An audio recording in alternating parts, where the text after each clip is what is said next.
श्री लक्ष्मीनारायण हृदय स्तोत्रम एक अद्वितीय और पवित्र स्तोत्र है जिसमें भगवान विष्णु और उनकी कृपा का स्तवन किया गया है।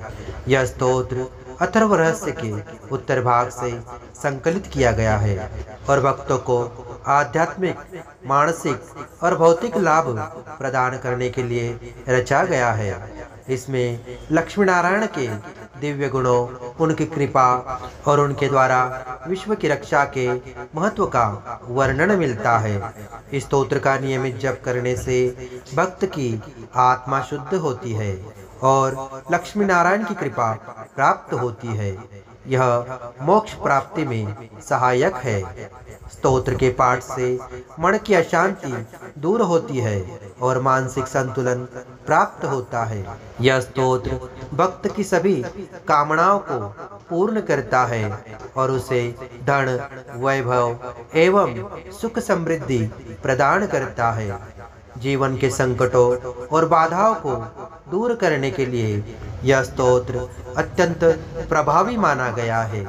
यह स्तोत्र शारीरिक और मानसिक रोगों से मुक्ति दिलाने में सहायक होता है। साथ ही इसके पाठ से नकारात्मक शक्तियां जैसे भूत, प्रेत और बुरी शक्तियां दूर रहती है। श्री लक्ष्मी नारायण हृदय स्तोत्रम भक्तों को लक्ष्मी नारायण के प्रति समर्पण, विश्वास और प्रेम की भावना को विकसित करता है। इसे पढ़ना और समझना आत्मिक शुद्धि और परम शांति का साधन है। श्री नारायण हृदय स्तोत्रम अस्य श्री नारायण हृदय स्तोत्र मंत्रस्य भार्गव ऋषिः अनुष्टुप्छन्दः श्री लक्ष्मी नारायणो देवता ओम बीजं नमः शक्तिः नारायणायेति किलकम् श्री लक्ष्मी नारायण प्राप्त्यर्थे जपे विनियोगः। करन्यासः ओम नारायणः परं ज्योतिरिति अंगुष्ठाभ्यां नमः। नारायणः परं ब्रह्मेति तर्जनीभ्यां नमः। नारायणः परो देव इति मध्यमाभ्यां नमः। नारायणः परं धामेति अनामिकाभ्यां नमः। नारायणः परो धर्म इति कनिष्ठिकाभ्यां नमः। विश्वं नारायण इति करतलकरपृष्ठाभ्यां नमः। अंगन्यासा नारायणः परं ज्योतिरिति हृदयाय नमः। नारायणः परं ब्रह्मेति शिरसि स्वाहा। नारायणः परो देवी इति शिखायै वौषट। नारायणः परं धामेति कवचाय हुं। नारायणः परो धर्म इति नेत्राभ्यां वौषट। विश्वं नारायण इति अस्त्राय फट। दिग्बन्धनः ओम ऐन्द्रियादिदशदिशम् ओम नमः सुदर्शनाय सहस्राय हुं फट्। बन्धामि नमः चक्राय स्वाहा इति प्रतिदिशं योज्यम्। अथ ध्यानम् आद्यादादित्यसङ्काशं पीतवासं चतुर्भुजं शङ्खचक्रगदापाणिं ध्याये लक्ष्मीपतिं हरिं। त्रैलोक्याधारचक्रं तदुपरि कमठं तत्र चानन्तभोगे। तन्मध्ये भूमिपद्माङ्कुश शिखरदलं कर्णिकाभूतमेरुं। तन्त्रस्तं शान्तमूर्तिं मणिमयमुकुटं कुण्डलोद्भासिताङ्गं। लक्ष्मीनारायणाख्यं सरसीजनयनं सन्ततं चिन्तयामि। अथ मूलाष्टकम् ओम नारायणः परं ज्योतिरात्मा नारायणः परः नारायणः परं ब्रह्म नारायण नमोऽस्तुते। नारायणः परो देवो धाता नारायणः परः नारायण परो धाता नारायण नमोऽस्तुते। नारायणः परं धाम ध्यानं नारायणः परः नारायण परो धर्मो नारायण नमोऽस्तुते। नारायणः परो वेद्या विद्या नारायणः परः। विश्वं नारायणः साक्षात् नारायण नमोऽस्तुते। नारायणाद्विधिर्जातो जातो नारायणाद्भवः। जातो नारायणादिन्द्रो नारायण नमोऽस्तुते। रविर्नारायणस्तेजः चन्द्रो नारायणो महः। वनिर्नारायण साक्षान्नारायण नमोऽस्तुते।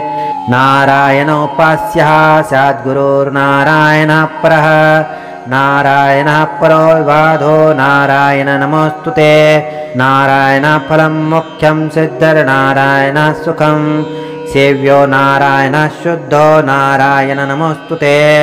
अथ प्रार्थना दशकम्।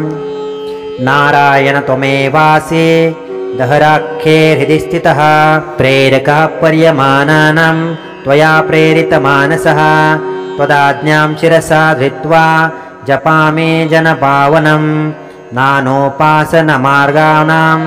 भवकृद्भावबोधकः भावार्थकृद्भवतितो भव सौख्यप्रदो मम त्वन्मायामोहितं विश्वं त्वयैव परिकल्पितं त्वद्धिष्ठानमात्रेण सा वै सर्वार्थकारिणे त्वमेतां च परस्कृत्य सर्वकामान् प्रदर्शय न मे त्वदन्यस्तास्ति त्वदन्यं हि दैवतं त्वदन्यं न हि जानामि पालकं पुण्यवर्धकं यावत् सांसारिको भावो मनस्त्यो भावनात्मकः तावत् सिद्धिर्भवेत् साध्या सर्वथा सर्वदा विभो पापिनामहमेवाग्र्यो दयालूनां त्वमग्रणी दयनीयो मदन्योऽस्ति तव कोत्र जगत्त्रये त्वयाहं नैव सृष्टश्चैन्न स्यात्तव दयालुता ओमयो वा न तुष्टश्च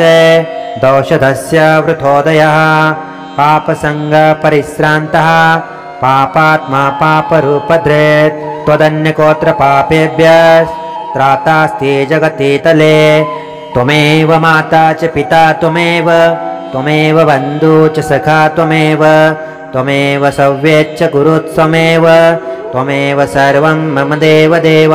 प्रार्थनादायकं चैव मूलाष्टकमतः परं यः पठेत् शृणुया नित्यं तस्य लक्ष्मी स्थिरा भवेत् नारायणस्य हृदयं सर्वाभीष्टफलप्रदं लक्ष्मीहृदयकं स्तोत्रं यदि चेत्तद्विना कृतं तत्सर्वनिष्फलं प्रोक्तं लक्ष्मीहृदयते सर्वदा एतत् संकलितं स्तोत्रं सर्वकामफलप्रदं लक्ष्मीहृदयं चैव तथा नारायणात्मकं जपेद्यः संकलीकृत्य सर्वाभीष्टमवाप्नुयात् नारायणस्य हृदयमादौ जप्त्वा ततः परं लक्ष्मीहृदयकं स्तोत्रं जपेन्नारायणं पुनः पुनर्नारायणं जप्त्वा पुनर्लक्ष्मीनुतिं जपेत् पुनर्नारायणं जाप्यं संकलीकरणं भवेत् एवं मध्ये द्विवारेण जपेत् संकलितं तु तत्